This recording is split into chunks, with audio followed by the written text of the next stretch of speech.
Dans les précédentes vidéos, donc j'ai parlé de la théosis, c'est-à-dire la divinisation de l'être humain, donc selon la conception, la vision des chrétiens orthodoxes.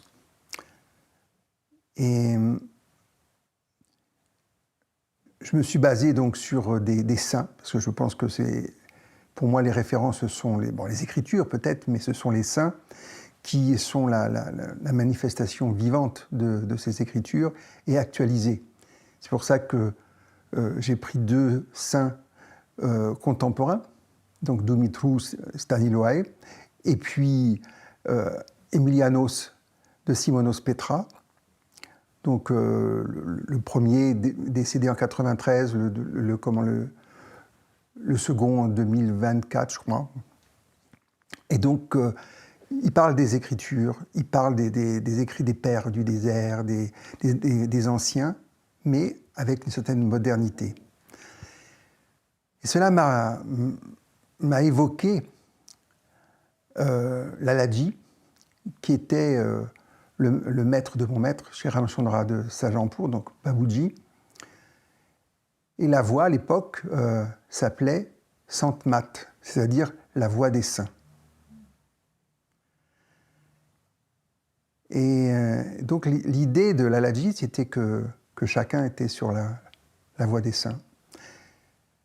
Dans une autre vidéo encore, j'ai évoqué l'enseignement de Alaki Maltirmidi, qui disait qu'au final, tout le monde était dans la voie des saints. Alors après, il a précisé, il y a 4 types de saints. Il y a le saint qui arrive sur Terre, il est complètement connecté à Dieu, il est en Dieu, et puis voilà, c'est bon. Il dit souvent, ils n'ont pas trop la possibilité d'aider directement les êtres humains parce qu'ils ne sont pas tellement de ce monde. Ou alors, vous avez quelqu'un, là on en a parlé il n'y a pas longtemps, c'est Mananda Moy, qui est né avec la grâce, la connexion à Dieu directement, la sainteté, et donc qui a passé tout son séjour sur Terre à enseigner et à rayonner. Donc ça, c'est la sainte de la première catégorie. Ensuite, il expliquait qu'il y avait des saints de deuxième catégorie, ceux qui aspiraient à Dieu, mais alors ils allaient devoir travailler. Ça allait être dur. Comme dirait Jeanne Guyon, avec pas mal de petites croix, hein, voilà, tout au long de leur existence. Mais en même temps, bon, voilà, leur souffrance, il est dédié à l'humanité aussi. Donc.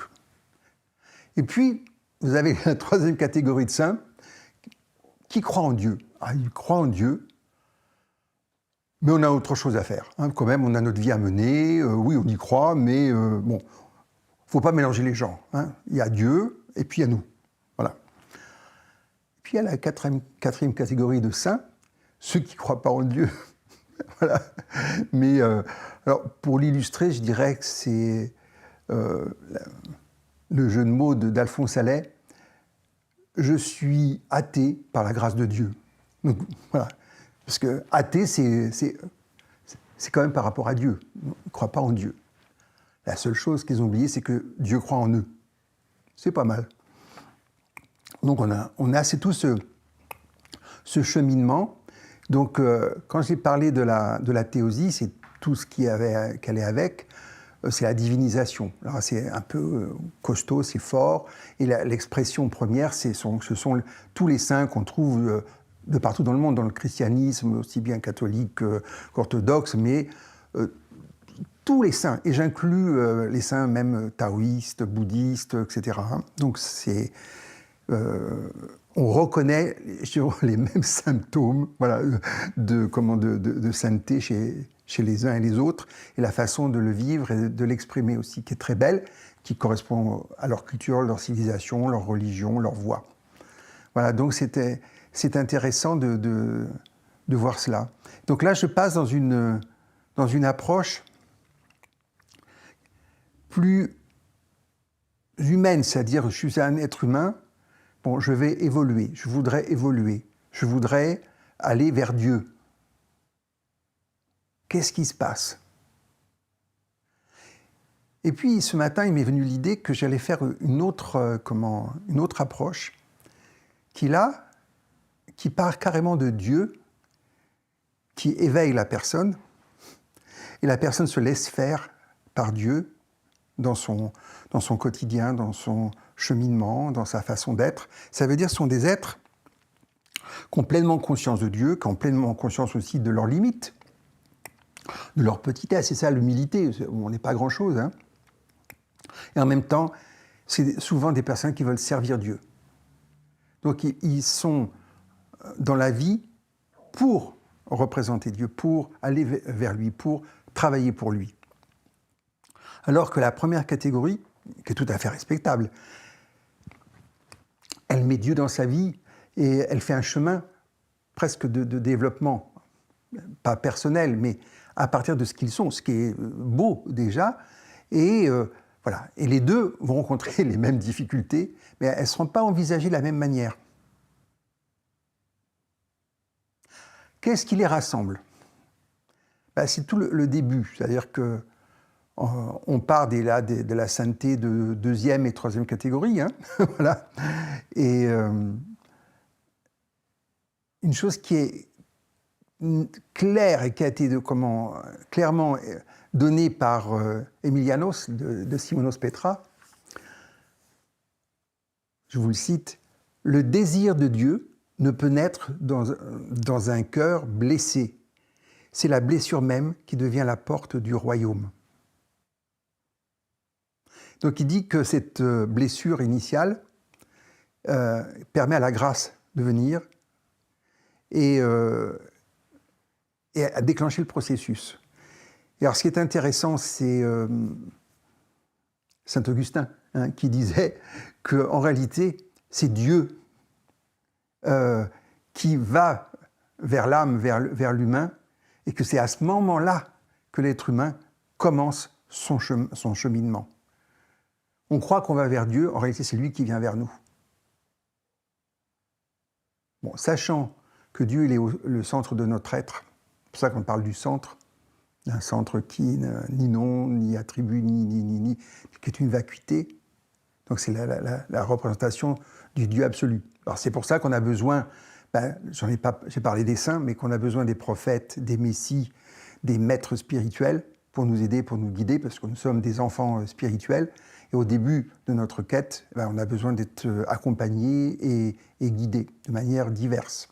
Donc souvent, voilà, on prend par exemple, là on est dans le christianisme, on prend Jésus-Christ comme intercesseur. Le Fils de Dieu, quoi. Donc la personne, l'être qui le représente et qui l'incarne totalement. Donc c'est un passeur extraordinaire.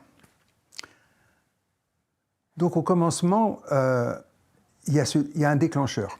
Alors, où on est avec cette idée-là de quête spirituelle, où il y a un éveil, il y a quelque chose qui démarre. Alors, on l'avait déjà vu avec les expériences de mort imminente ou les NDE. Des fois, il y a un choc frontal qui fait que la personne elle a failli mourir. Et puis d'un seul coup, elle passe de l'autre côté et puis elle s'aperçoit qu'il y a des parents, qu'il y a des anges, qu'il y a un être divin voilà, de lumière. Tous décrivent de la même manière. Voilà. Et ils reviennent, ils sont changés. Bon, on n'a pas tous la chance, entre guillemets, de faire ce type d'expérience, mais il y a aussi ce choc de l'éveil qui, à l'occasion... ça peut être l'occasion, par exemple, d'aller faire une visite spirituelle ou aller dans un temple, dans une église, dans la nature. Il y a quelque chose qui se passe et ce coup, waouh, il y a la beauté divine, il y a autre chose qui est en nous et qui est plus grand que nous. Et donc, ça déclenche une forme d'aspiration, de soif spirituelle qui va être motrice, parce qu'on a besoin de cela. Donc on va voir les étapes. En général, bon là, ça va être décrit sur 5 étapes à peu près, dans notre cheminement, dans le cheminement et dans les difficultés que nous rencontrons. Parce que bon, on se dit, ouais, les saints sont les saints. J'avais déjà une dame qui me dit, ouais, bon, les saints c'est autre chose. Nous, on est ordinaire, on n'a pas accès comme ça. Je lui dis, non, je ne suis pas d'accord. Quand même, c'est là, c'est en vous. T'es catholique, je dis, Jésus-Christ, il est là, dans votre cœur. Il peut tout hein, pour vous. Hein. Donc, allez, en route. Bon, elle n'avait que 90 ans hein, quand je lui dis ça, mais bon. Donc, tout commence par une soif. L'homme ou la femme de Dieu s'en font de lui-même ou d'elle-même une nostalgie inexprimable, un appel de l'absolu. Le problème, c'est que cette soif, elle est mêlée d'ego. Donc, et on a envie de maîtriser le divin. Vous voyez ce que je vous disais, ça c'est l'approche, la première approche. On va vers Dieu et on met Dieu dans notre vie. Bon, on ne l'a pas mis à côté, mais quand même, on ne sait pas trop où le mettre. Hein. Bon. Donc, le cœur est écartelé entre désir de pureté et attachement au monde. Alors, on le connaît tous, ça. Hein. Donc, là commence une forme de combat. On est dans ce monde de dualité, alors que l'idée, c'est l'union à Dieu. C'est ça qui est assez fabuleux, c'est qu'on va vers cette union à Dieu qui fait que notre vie est unifiée à ce moment-là, quand il y a cette union. Et on retrouve ce que nous disent les musulmans, l'unicité. C'est-à-dire qu'on voit l'œuvre de Dieu, la beauté de l'œuvre de Dieu, dans tout ce qui existe, dans tout ce qui vit, dans tous les êtres humains. Là, ça change tout. Mais le problème, là, on est comme des enfants au niveau spirituel. Il faut qu'on grandisse, il faut qu'on brûle des étapes, qu'on les franchisse graduellement. Ou il y a la grâce. Ça arrive à certains comme ça.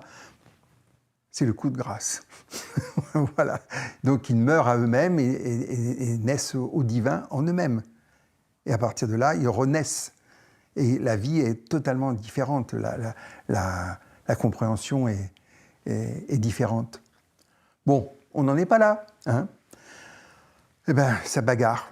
Hein, il y a des luttes. Donc c'est pour ça aussi que j'ai parlé des nuits noires de l'âme, hein, bien exprimées par Saint Jean de la Croix dans la montée du Carmel, mais aussi, on l'a vu avec Mananda aussi, qui parle de cela, Jeanne Guyon qui en parle. Donc ça fait partie de la voie, mais ça doit être pris différemment, parce que souvent, même Thérèse de Lisieux, elle croyait qu'à un moment donné, qu'elle ne croyait plus en Dieu, qu'elle ne croyait plus en Jésus-Christ, qu'elle avait perdu la foi. C'était juste une nuit noire de l'âme. Ce sont des grandes saintes, hein, quand même. Mais c'est intéressant qu'elle l'ait vécu et qu'elle nous le retransmette. Parce qu'on a l'impression que pour eux et pour elles, c'est l'autoroute, c'est facile, il n'y a pas de difficulté. Alors c'est là où c'est intéressant, comme disait Baboudji, de vivre, de lire, pardon, vivre oui, mais lire la vie des saints. Et c'est très édifiant, ça fait du bien. Et en même temps, il y a cette humanité qu'ils ont et qu'ils partagent avec nous. On sent qu'ils ont connu les mêmes difficultés que nous. Donc ils partagent ça et donc ils nous disent « Allez-y, vous inquiétez pas, ça va aller. C'est juste une étape. » D'où l'intérêt d'être accompagné. Bon, le problème, c'est que très vite, quand on commence cette quête, l'homme de prière découvre en lui un abîme des pensées, hein, pour ceux qui méditent. Hein, le harcèle, des émotions se répètent, la fatigue, la lassitude. Tout ça, ça accable, d'accord? Je dis, mais quand même, j'ai perçu cette lumière, cette présence. Comment c'est possible que cette lumière cohabite avec l'obscurité? C'est une forme d'obscurité. Donc là, je vous lis une belle citation de Saint Grégoire le Sinaïte.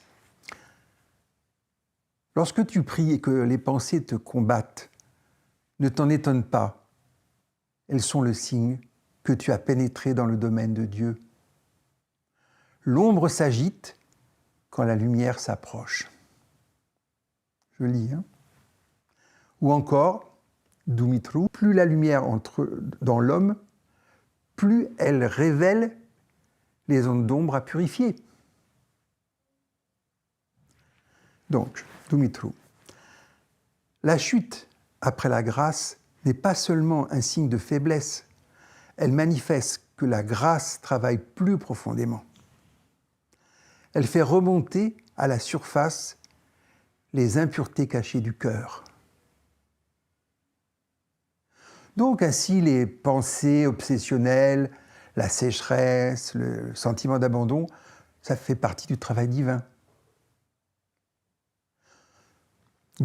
Dieu se retire pour que l'homme apprenne à aimer sans consolation dans la nudité de la foi.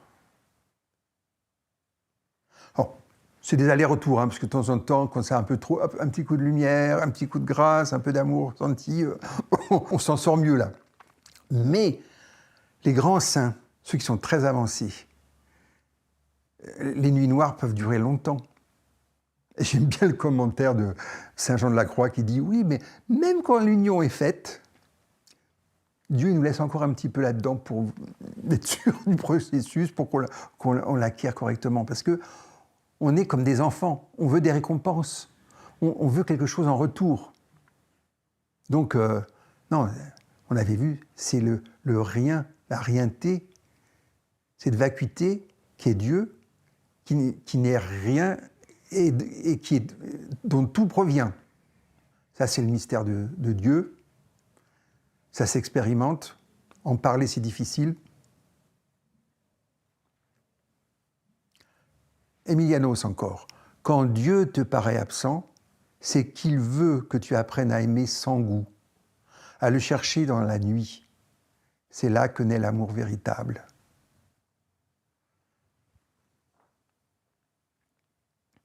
Donc la troisième étape, c'est l'intégration. Faire de l'ordinaire un lieu de Dieu. Après les éclats et les chutes, vient la maturation. L'homme cesse de chercher les expériences spirituelles extraordinaires. Il découvre la présence de Dieu dans l'ordinaire, dans la respiration, le travail, la rencontre, la fatigue même. Je pense aux mamans de jeunes bébés, là, qui sont légèrement prises, 24 sur 24. Hein, voilà. Il y a des fatigues. Il y en a une qui m'a dit j'ai fait une nuit de sommeil complète en 2 ans. Oh, c'est fantastique. D'accord? Bon. Maintenant, encore un saint que j'aime beaucoup, c'est Saint Isaac, le Syrien. Il est du 8e siècle. Ouais. Celui qui a goûté à la lumière véritable reconnaît Dieu dans la poussière. C'est beau, ça. Rien n'est plus profane pour celui qui a vu.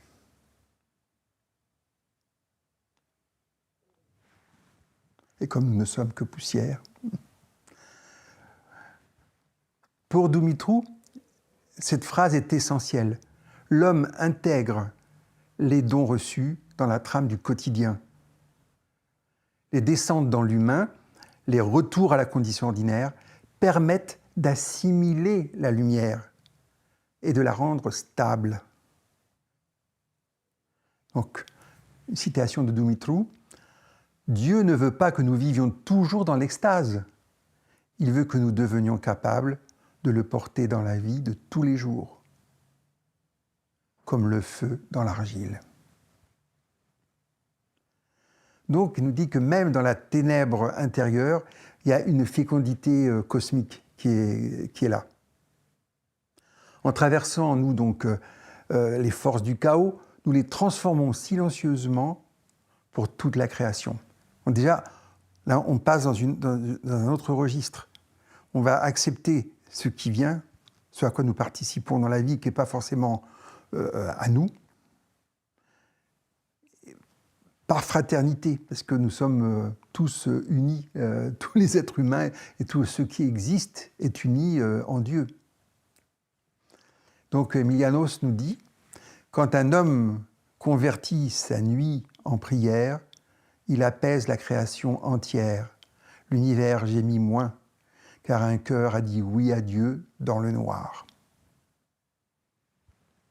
Alors, il vous souvenez qu'Emiliano, c'était un abbé, donc un higoumène du mont Athos. Donc, les mont Athos, on a l'impression qu'ils sont retirés du monde. Et vous voyez, il ne se sent pas du tout retiré. Bon, après, ils étaient très actifs, hein, puisqu'il a créé aussi ce couvent de femmes, donc, qui recevaient, qui faisaient de l'hôtellerie, bon. Mais,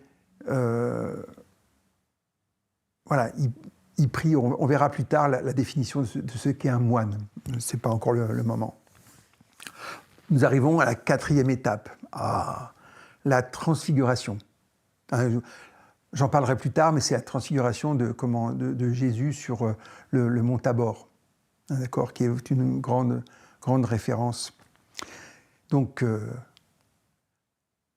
on passe des ténèbres à la joie. À mesure que l'âme s'abandonne, une joie douce et stable se lève, non pas issue de l'absence de preuves, mais de la présence aimante au cœur de tout. Cette joie n'est pas une émotion, mais participation à la vie même de Dieu.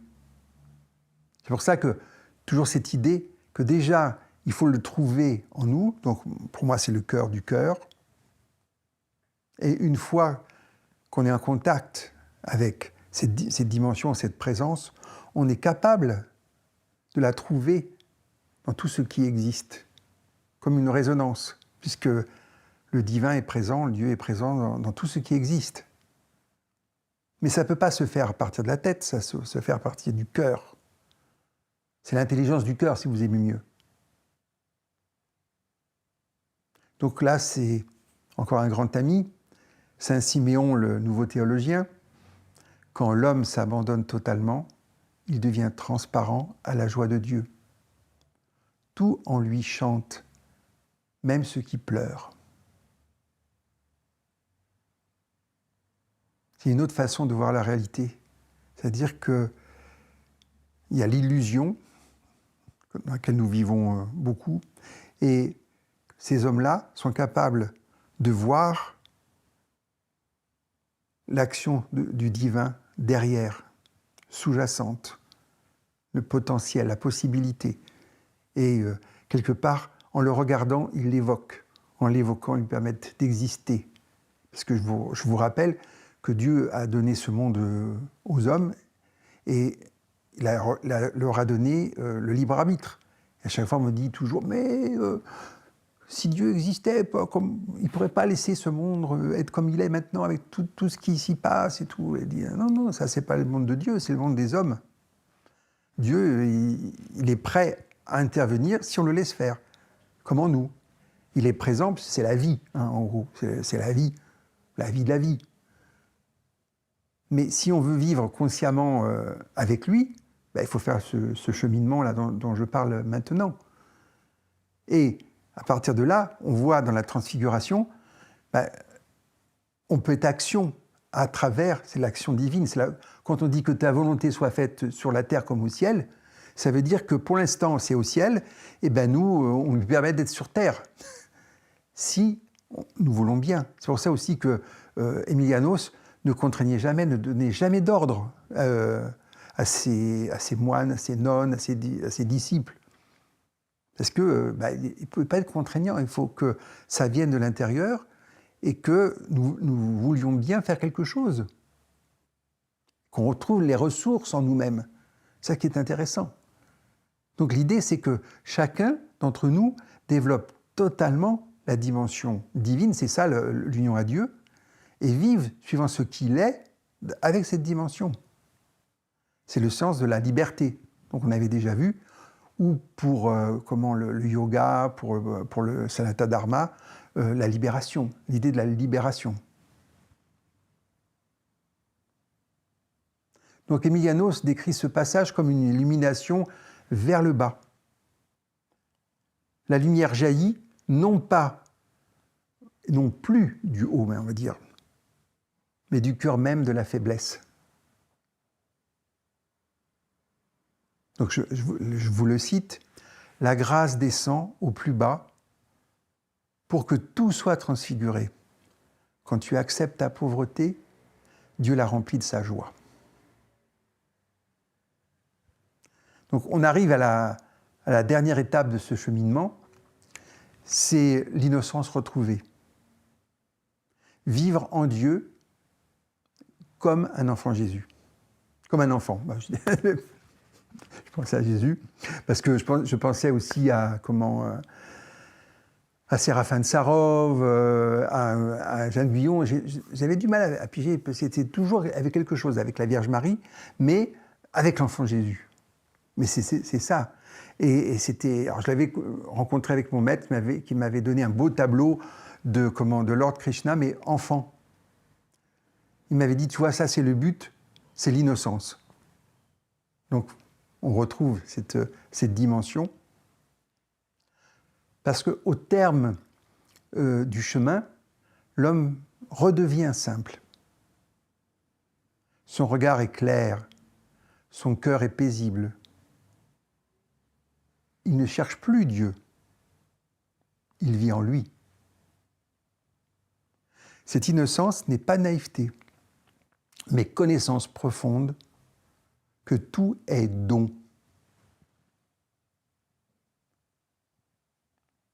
Donc je vous lis Isaac le Syrien.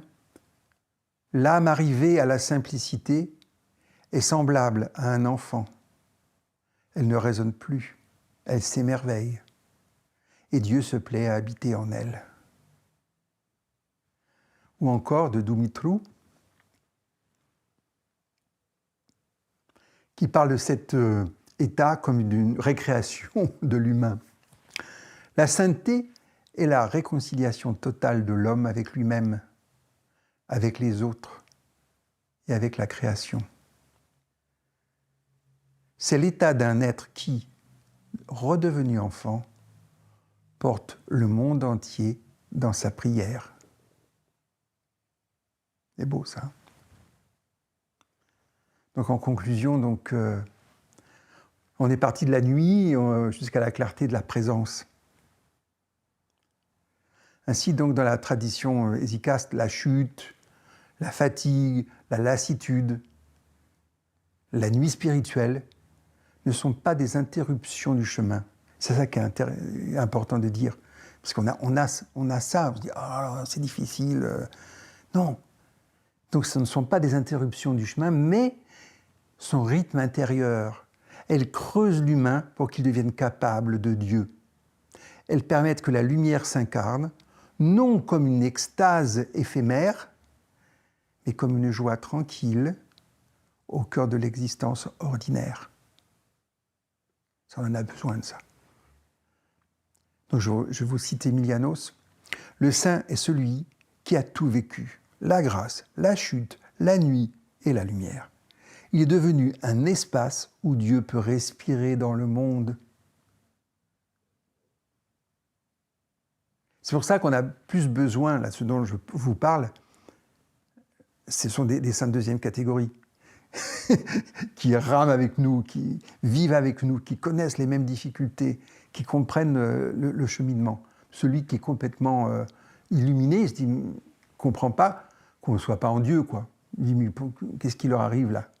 Alors, ils sont importants parce que ce sont des êtres de lumière qui rayonnent, qui font du bien d'une certaine manière, mais souvent ils sont retirés du monde.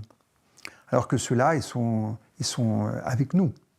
Donc là, j'arrive au stade où je vais reprendre la même chose, mais à partir du don, du don de Dieu. Alors vous verrez, c'est une redite, mais il y a des petites nuances qui m'intéressent.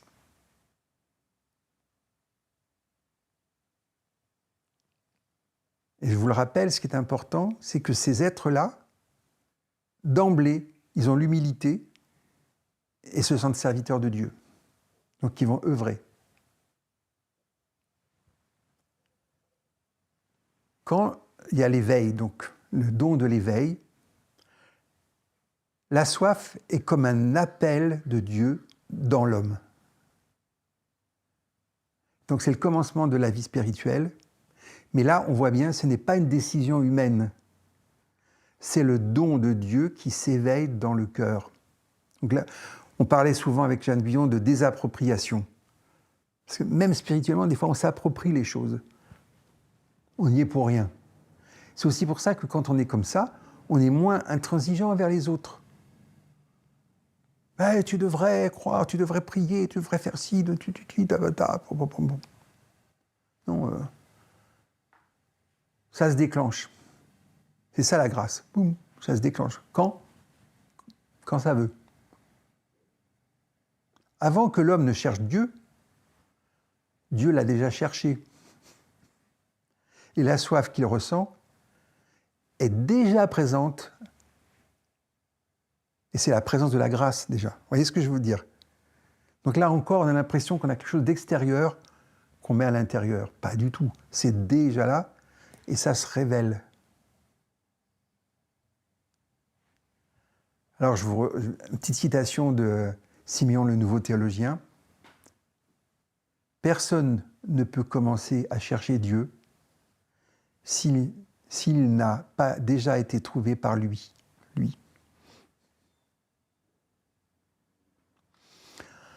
Donc ce désir brûlant est parfois douloureux, mais c'est la semence du Saint-Esprit déposée dans le cœur. Donc Emilianos dit que cette première visitation divine est toujours accompagnée d'un bouleversement intérieur. C'est là où on a besoin de directeur de conscience, de maître, d'accompagnant, quelqu'un de la famille même qui s'y connaît, qui est déjà passé par là, un ami. C'est un moment difficile. L'âme sent sa petitesse et pourtant, elle pressent la gloire pour laquelle elle est faite. À mon avis, c'est ça que veut dire que nous sommes co-héritiers en Christ. Donc Emilianos, Dieu se révèle d'abord comme un désir. Il attire l'âme par la soif. Et c'est par la faim que commence le festin. Donc, cette soif fait de l'homme un serviteur en puissance, car elle l'oriente tout entier vers la source. Dès le départ, le don divin agit en lui comme une force de transformation. Ça, c'est ce qu'on voit, nous, dans notre pratique de méditation du cœur, du Raja Yoga. C'est ce cheminement de l'âme, ce yatra, qui se fait, et où la lumière donc, se révèle et se développe, et occupe tous nos territoires intérieurs, retire tous les voiles qui nous empêchent d'accéder à cette lumière. C'est le cheminement spirituel normal. Donc on arrive à la deuxième étape. C'est le don purifiant, les ténèbres comme lieu de travail divin. Quand la grâce s'approfondit, elle révèle ce qu'elle doit purifier. Le croyant découvre en lui les résistances, les passions, les pensées récurrentes, les blessures accumulées, autant de lieux où le don divin descend pour brûler et guérir. C'est pour ça qu'on parle de la flamme. Et vous avez vu que cette flamme, c'est une flamme qui consume et qui ne brûle pas. Si on a peur de « Oh, la flamme, Sacré-Cœur de Jésus, c'est bien, mais bon, c'est une flamme voilà, qui consume mais ne brûle pas. » Pourquoi? C'est pour tout ce qui s'est mis en trop. On avait vu les aspects du subconscient qui sont là et qui nous empêchent ou qui mettent des voiles sur la lumière. On avait vu les 4 niveaux du cœur avec ces voiles qui sont dessus, qui nous empêchent d'accéder à la lumière. À la lumière, c'est-à-dire à l'intelligence du cœur. L'intelligence du cœur, elle nous aide à vivre, surtout à cheminer, peut-être spirituellement, mais aussi à vivre. Donc, je vous cite Dumitru, « Le feu de la grâce ne se contente pas d'éclairer, il consume aussi. C'est pourquoi la lumière commence souvent par la douleur. » Alors on va s'y reconnaître là. La fatigue, la lassitude, les pensées obsessionnelles ne sont pas des interruptions du chemin, mais le signe que Dieu agit plus profondément. Ça, c'est important. Vous savez, on disait aussi les failles qu'il y a dans l'être humain. Alors, l'ombre pénètre on dit peut-être la flamme, non, l'ombre met en lumière ce qui est à faire. Et la lumière peut agir. Vous voyez, ce sont des perspectives différentes. Il disait d'ailleurs, Emilios disait à ses moines et ses nonnes, il disait, mais attends, la plus grande difficulté, c'est la mélancolie, c'est l'absence de joie. Il faut avoir cette joie pour aller vers Dieu, pour vivre. Et vraiment, il disait que c'était une calamité, la dépression, et qu'il fallait vraiment travailler dessus pour éviter que ça soit là. Alors en même temps, quand on voit ces moments de dépression, de difficulté, comme des mises en lumière de ce qui est à travailler, donc de la grâce, ça change tout. Alors là, on se fait encore aider, parce que c'est nécessaire. Je ne suis même pas contre d'aller voir des psychologues un peu branchés quand même, un peu ouverts, qui permettent qu'il y ait d'autres dimensions dans l'individu. Je ne fais plus de commentaires. Donc, Emilianos le répète, Dieu se retire parfois pour que l'homme apprenne à le désirer dans la nuit, à servir sans rien recevoir. Vous voyez, on est toujours des quémandeurs. C'est ce qui me gêne dans la prière. Pour moi, la prière, c'est on expose à Dieu un être, une difficulté. Mais souvent, on est là, ah Dieu, oh Jésus, fais que ça soit comme si Vierge Marie prie pour moi, bon, pour que ça s'arrange. Enfin, bon, je reviendrai dessus, mais la prière du cœur, la prière perpétuelle du cœur est tellement extraordinaire qu'on arrive à un moment donné où c'est Dieu qui prie en nous. C'est un peu différent, Bon, c'est une autre histoire. Lorsque Dieu se cache, ce n'est pas pour t'abandonner, mais pour te confier sa propre solitude. Il t'introduit dans son silence pour que tu y deviennes son ami. Ça, c'est Emilianos. C'est pour ça que, finalement, la prière profonde, elle aboutit au silence. Et Baboudji disait, le silence est le langage de Dieu. Et on est toujours en train de parler, on est toujours en train d'occuper l'espace, toujours en train de... Voilà, et c'est pour ça que quand on va vers l'écoute du cœur et de la présence dans le cœur, on fait silence.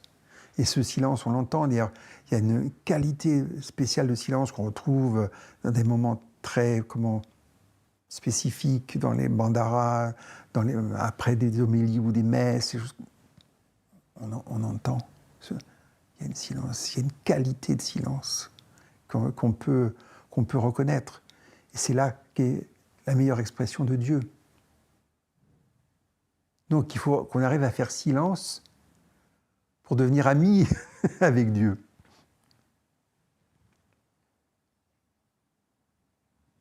Donc la nuit de l'âme devient ainsi le creuset du don. C'est là que Dieu façonne son serviteur, non pas comme un triomphateur, mais comme un cœur vulnérable et compatissant. Là on voit vraiment l'œuvre alchimique de transformation. La transfiguration, c'est ça. Donc, une citation de Dumitru. L'épreuve donne à l'homme un cœur de chair capable de comprendre la douleur des autres. C'est ainsi qu'il devient serviteur de la création. Vous voyez ce point de vue du serviteur qui laisse la place à Dieu et devient instrument de Dieu. Donc on dit serviteur, mais c'est l'instrument de Dieu. Mais quel instrument ? Que nous sommes, en tant qu'hommes, en tant que femmes. Voilà. Et c'est pour ça qu'il n'y a pas besoin d'uniformiser les individus. Chaque individu est porteur et vecteur de Dieu à sa manière. Sauf qu'il faut l'être pleinement. C'est ça. Pour moi, le challenge, il est là. Être pleinement nous-mêmes. Et qu'est-ce qu'être pleinement nous-mêmes ? Dans un premier temps, absent, donc désapproprié à soi-même, pour laisser la place totalement à Dieu. Et comme Dieu, il n'a pas besoin de robots, il nous rend totalement libres et opérationnels par rapport à ce que nous sommes fondamentalement. J'espère que je suis clair dans l'idée. On arrive à la troisième partie, qui est le don intégré. Donc c'est sanctifier l'ordinaire. Donc on a vu, quand le feu, il a consumé les illusions, la grâce devient silencieuse et familière. Le don divin cesse d'être ressenti comme extase. On a des moments particuliers où on se sent branché, on se sent formidable. Moi, j'aime une bonne glace, plusieurs parfums, ça me plaît. Mais on ne peut pas vivre que de ça. Hein. Donc, pareil, on a besoin de ces moments de connexion, de communion, d'extase, pour pouvoir continuer notre vie, notre action. Mais bon, apparemment, ça peut être une illusion aussi. Hein. Donc, le don, donc ça ressenti comme une extase, pour devenir présence dans le quotidien.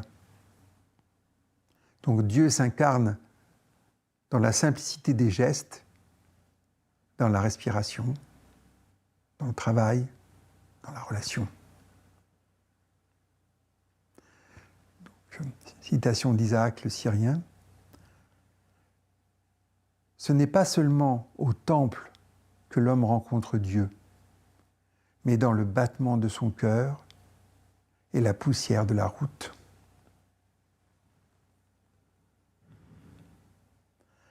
Donc le croyant devient alors prêtre du monde.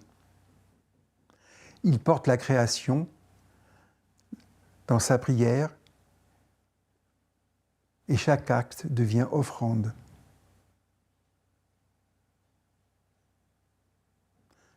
Bon, pour Dumitru, cette intégration est le signe d'une maturité spirituelle. Le don est désormais pleinement assimilé à la chair de l'homme. Donc, je vous le cite. Quand la lumière de Dieu devient respiration, quand la prière devient regard, l'homme devient transparence de Dieu dans le monde. On retrouve cette idée de transparence, c'est-à-dire de lumière de Dieu, de souffle de Dieu, mais là c'est la lumière, et qui passe. Parce qu'il n'y a plus de voile, il n'y a plus rien entre lui et le monde. Donc ça illumine, ça rayonne, ça fait ce que ça doit. Donc ce n'est plus seulement l'âme qui est sanctifiée, mais la matière elle-même, c'est-à-dire l'individu, mais la matière.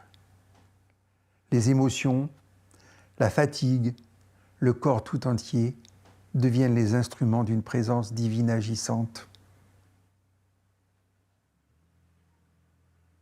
C'est une autre façon de voir le service. Hein. Emilianos, l'homme uni à Dieu est un être par lequel la création respire. Ses joies et ses larmes sont offertes pour tous. Donc, la quatrième étape, le don transfiguré, la lumière née de la faiblesse. Quand le don divin a tout pénétré, la lumière n'apparaît plus de l'extérieur, mais jaillit du cœur même de la pauvreté. C'est le paradoxe du royaume. Plus l'homme s'abaisse, plus la gloire le traverse. Alors moi, j'ai une autre façon de le dire, c'est plus on s'efface, c'est ça la désappropriation. Plus on est effacé, plus on est transparent, plus la lumière divine passe. Mais voilà, c'est tout le concept chrétien de la pauvreté. C'est être pauvre de soi-même. Donc là, je vous cite Simeon, le nouveau théologien. L'homme qui a tout remis à Dieu devient lumière, non parce qu'il brille, mais parce qu'il ne résiste plus à l'amour.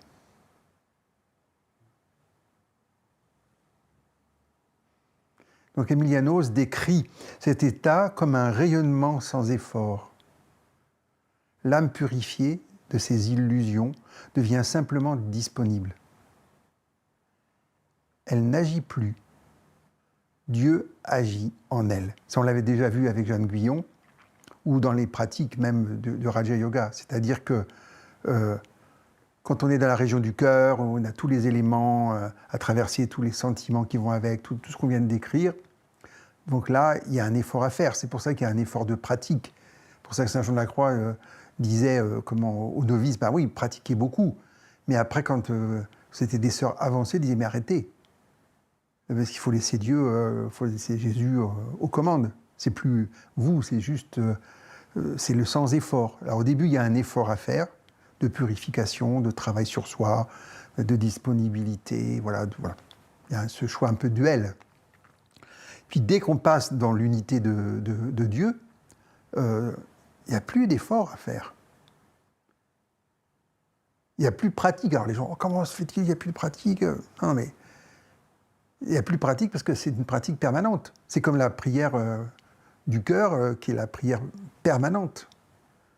Ça prie en continu. Où on disait aussi pour les kaunas de Ho'oponopono, ils ne disent pas tous les mots qu'on connaît de Ho'oponopono, ils disent mouvement de gratitude et amour, c'est tout. Et ça se dit 24 heures sur 24. Donc ils sont en train de purifier, on va dire, le monde en permanence, parce qu'ils sont transparents et qu'ils laissent le divin et l'amour, la force divine passer. C'est ça l'idée, sans effort. C'est pas du laisser aller. Donc, une citation de Emilianos. Le saint ne fait rien d'extraordinaire. Il laisse Dieu respirer en lui. Sa seule existence devient bénédiction. Alors c'est sûr, quand on lit les Écritures, voilà, le Logos, le souffle de Dieu, le Saint-Esprit ou l'Esprit Saint voilà, qui passe, voilà. Alors, ça paraît presque inaccessible, parce que là, c'est le respire de Dieu à travers sa créature, et toutes ses créatures. C'est ça qui est intéressant. On a parlé de la paix il n'y a pas longtemps, c'était ce rayonnement et l'installation de la paix. Alors c'est ce que disait Babuji, c'est dommage, vous demandez la paix, c'est pas ça. Il faut demander Dieu, et ça vous donne la paix, l'harmonie, l'amour, etc.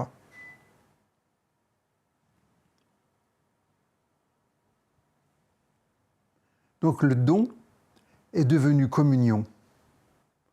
L'homme ne possède plus rien, mais tout en lui est don pour les autres. Sa parole, son silence, son regard. Il devient serviteur du divin dans le monde, canal de lumière au milieu des ténèbres. Ça, c'est ce dont on a besoin actuellement.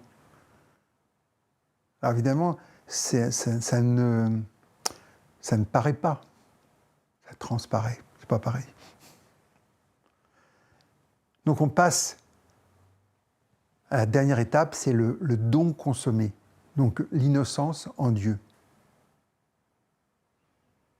Enfin, lorsque toute résistance s'efface, le don devient paix, c'est ce que je viens de vous dire, et la paix devient innocence.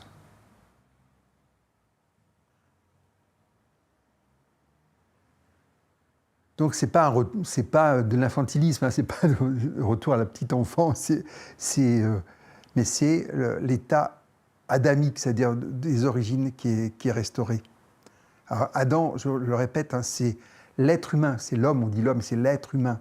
Pour moi, c'est ni l'homme ni la femme, l'être humain qui est totalement issu de Dieu, la pure création de Dieu. Et c'est pour ça qu'il y a aussi cette idée de retour à la dimension adamique. Et souvent, dans les voies, par exemple, le soufisme, on dit que le premier point du cœur donc, est relié à Adam. C'est retrouver cet état originel. Donc, en gros, c'est une transparence totale à Dieu.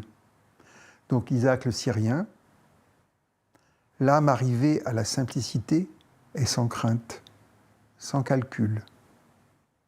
Elle vit comme au matin du monde.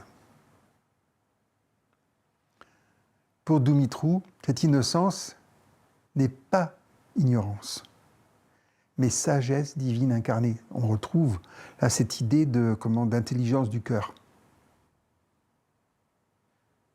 C'est ça l'Esprit Saint, le Saint-Esprit. C'est le Saint-Esprit qui passe. En gros, notre esprit est un reflet ou une étincelle de l'Esprit Saint. Sauf qu'à nouveau, on se l'est approprié et on l'a mis à travers. On a mis plein de gangs autour, plein d'enveloppes. Et donc, on n'y a plus vraiment accès. Dans cet état-là, oui. À ce moment-là, ça passe tout seul. Et l'Esprit Saint, à ce moment-là, inspire. C'est ce que j'avais appelé supraconscience, ou mental universel. Et là, il faut s'habituer à tous ces vocabulaires différents, qui veulent dire la même chose, mais qui sont différents suivant les cultures, les voies, et voilà, etc.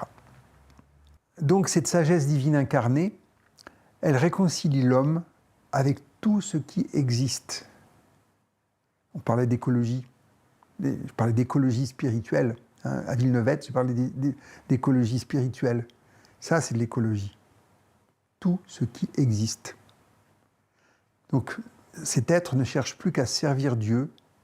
Il est service, parce que son être tout entier est accueil et offrande. Donc, une citation de Dumitru. Le saint n'a plus besoin d'agir.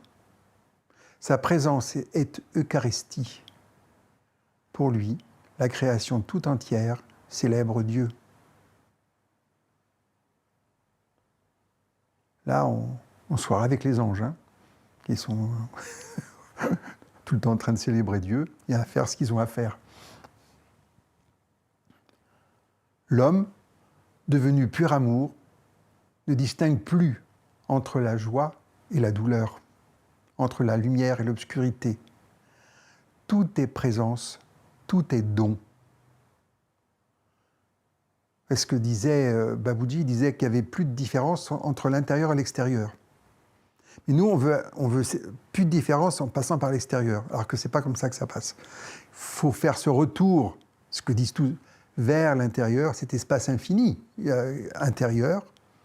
Et à partir de là, quand il y a cette union qui se fait, il n'y a plus de frontière entre l'intérieur et l'extérieur, mais entre l'autre et nous. Il y a un peu de travail à faire entre-temps.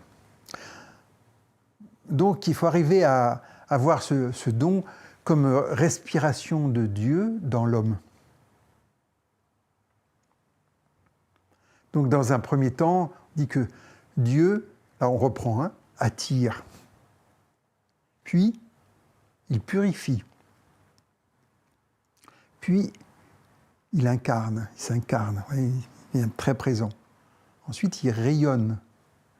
Et après, il repose. Ça, c'est l'état sattvique, voyez.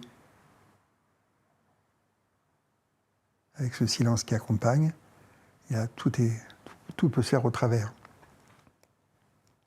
Donc, à travers cette progression, donc l'homme devient serviteur de Dieu, non plus par effort, mais par nature. C'est ce qu'on disait, mais qu'en réalité, l'état de sainteté, c'est un état naturel pour chacun d'entre nous. Parce que nous, on met toujours le saint ailleurs, ou plus grand, ou quelque chose d'inaccessible. Non, c'est co-héritier, c'est ça, co-héritier. Mais la sainteté, c'est pour tous. C'est notre état originel, c'est ça l'état adamique. Donc cet être porte silencieusement la création dans sa prière, et par sa simple fidélité, il l'élève avec lui vers la lumière. Donc, Emilianos, l'homme qui laisse Dieu se déployer en lui, devient un cœur pour le monde. Il prie sans le savoir, et toute la création se réjouit de son souffle. Ça, c'est la définition qu'on a des maîtres spirituels. Donc il rajoute l'Hésychia, donc le silence intérieur, n'est pas réservé au monastère. Elle est l'appel de tout être humain à devenir demeure de Dieu dans la vie ordinaire.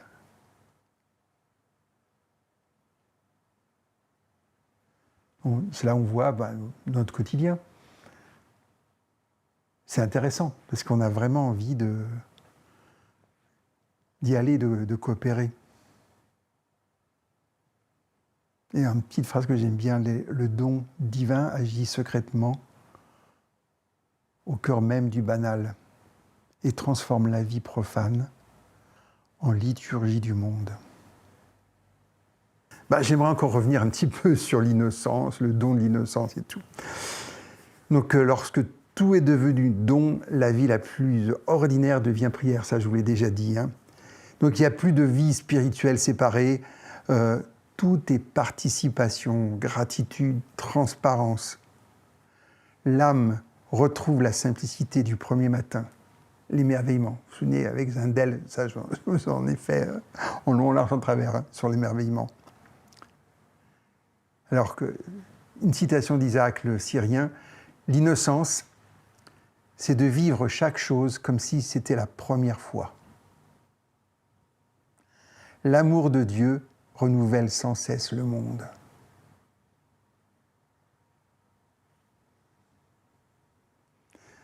Donc l'homme ou la femme ainsi transformé ne se distingue pas extérieurement.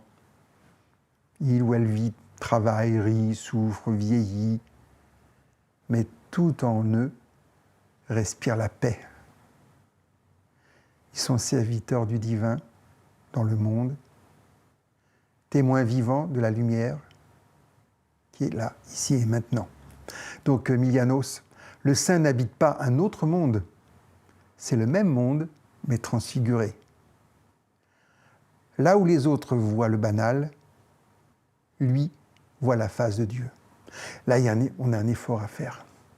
Il faut dire que c'est vrai qu'on nous met des lunettes sans arrêt, avec les actualités, avec tout ce qu'on vit autour, on voit ce qui ne va pas. On ne voit pas ce qu'il y a derrière. On ne voit pas le propos qui est derrière.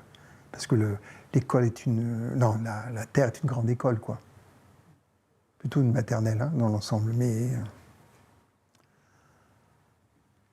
donc, là, une chose que j'aime bien, c'est la gratitude. Parce que vous savez, dans la gratitude, quand on a un mouvement de gratitude, on se vide de nous-mêmes. Donc, Dieu peut y être. La gratitude devient sa respiration. Chaque souffle, chaque instant est reçu comme un don. Et dans cette reconnaissance, il devient un centre de paix pour la création entière. C'est pour ça qu'on dit que le cœur des maîtres, ils sont larges, vastes, et puis à un moment donné, ils couvrent la terre, toute la création. C'est intéressant à vivre. Donc, citation de Dumitru, « Un seul être reconnaissant suffit à réconcilier la terre avec le ciel. » On est en plein taoïsme, là. Et une autre citation de Emilianos, « L'Hésychia n'est pas une fuite du monde, mais sa rédemption silencieuse. »